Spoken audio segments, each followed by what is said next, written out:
La Russie a agressé l'Ukraine et Israël a été agressé. On ne peut pas dire n'importe quoi. Mais l'agressé du 7 octobre, c'est Israël. On a tendance à l'oublier. À chaque fois, tu me ressors ça. Ça fait 9 mois. Ben, c'est une horreur humaine. Mais il faut que ça s'arrête. Je dis pas l'inverse. Vous l'entendez ça? Il faut que ça s'arrête. La Belgique ne veut pas accueillir l'équipe d'Israël.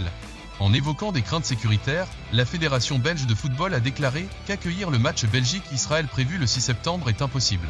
Sur CNews, ce sujet a été abordé et le débat a rapidement dérivé sur le conflit israélo-palestinien avec des échanges particulièrement tendus.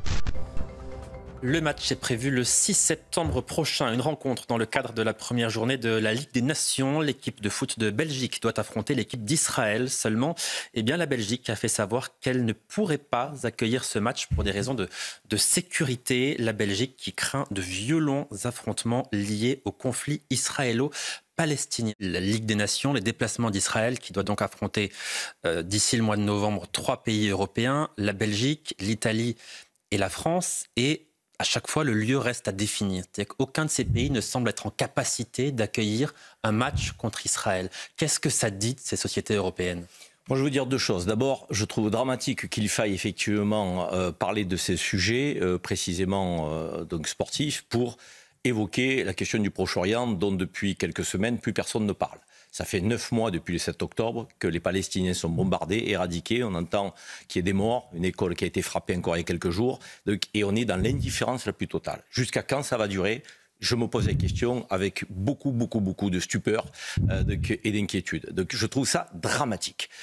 Aucun acte politique, rien n'est posé face au gouvernement d'extrême droite de Netanyahou. Donc si on ne veut pas être dans la démarche ontologique, comme tu dis, il faut ne jamais l'être.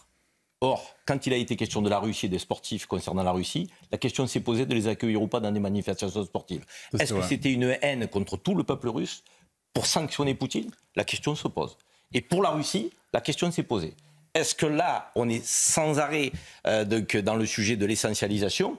Moi, je pense aussi qu'il y a peut-être un acte politique de certains pays qui peut être posé sur la riposte du gouvernement d'extrême droite israélien, sans qu'on soit dans l'essentialisation des Israéliens et encore moins du peuple juif. Il y a une différence quand même qui me semble importante et qu'il faut préciser, c'est que la Russie a agressé l'Ukraine et Israël a été agressé. On n'est quand même pas dans le même contexte. Ça fait 9 mois mais peut-être, mais c'est une différence importante. Permettez-moi de vous le dire. Prétend se défendre contre le Hamas, il ne tue que des civils. Jusqu'à quand ça va durer ? Non, il ne tue pas que des civils. Il y a aussi beaucoup de terroristes qui ont été tués. On ne peut pas dire n'importe quoi. On ne peut pas dire n'importe quoi. Ce susujet est un peu irrationnel chez vous. On ne peut pas dire n'importe quoi, Karim Zeribi. La réalité, il y a beaucoup de terroristes qui ont été tués. Ça, c'est la réalité. Toutes les frappes génèrent des morts de civils qui n'ont aucune défense. Oui, parce que le Hamas se cache derrière les civils. Mais c'est pas le débat. Arrêtez. Je veux dire, il y a des familles d'otages. Vous pourriez peut-être en parler, ça vous ferait du bien. On en parle souvent, ça n'est pas le débat. D'arrêter les frappes et qui demandent la négociation pour libérer les otages. Mais on en parle très souvent sur CNews et plus que nulle part ailleurs. Elles sont du Hamas, une famille d'otages. On en parle sur CNews plus que nulle part ailleurs. Je crois qu'on en parle plus du tout,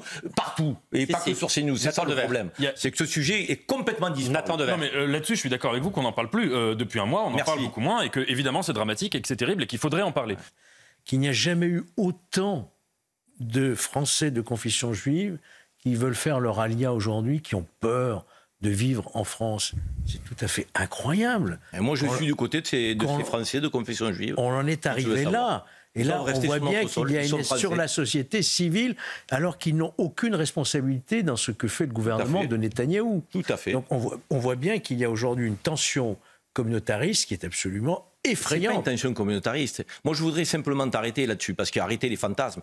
Toutes les manifestations en Occident et sous les 5 continents, c'est quoi ? C'est que des islamistes ? Des fleuves de manifestations dans le monde entier pour le peuple palestinien. C'est tous des islamistes. Enfin, là, si Israël...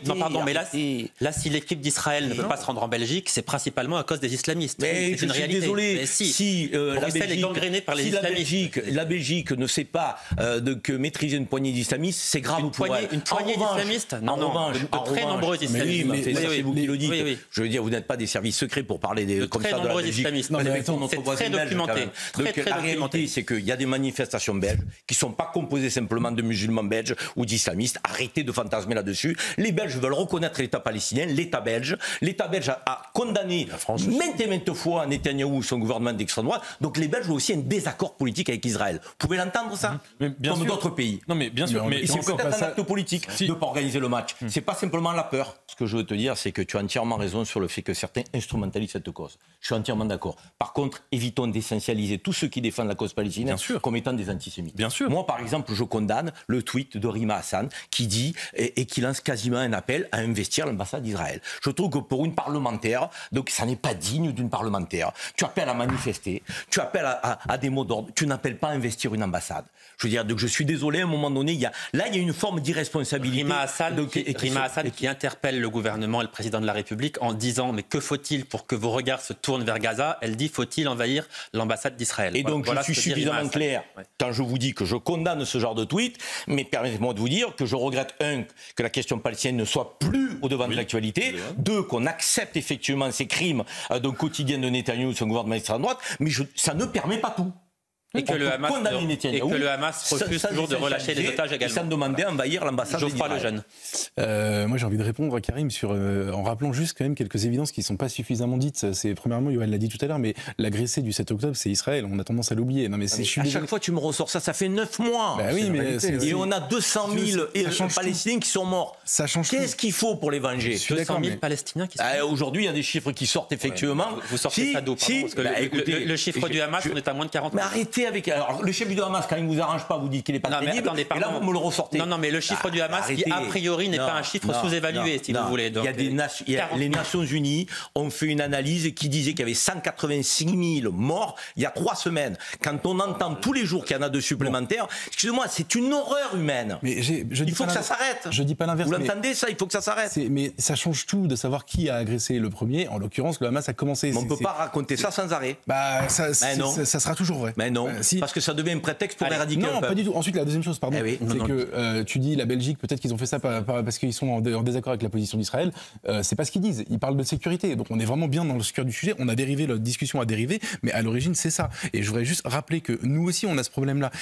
Évidemment, c'est pas 100% des islamistes. En fait, c'est même l'islamo-gauchisme en action. Donc il y a aussi des gauchistes, il y a aussi il y a de tout. Mais il y a des islamistes. Il faut pas fermer les yeux sur le fait qu'il y a des islamistes. Et aujourd'hui, Rima Hassan, quand elle claque des doigts, elle met 3000 personnes devant la tour de TF1 parce qu'elle n'est pas contente que Benjamin Netanyahou soit interviewé par le 20h. Et ça, c'est un problème en France. On peut trouver scandaleux qu'il soit interviewé. Et ça, c'est très nouveau. Moi, en tout cas, je l'ai trouvé. Et j'ai le droit de le trouver.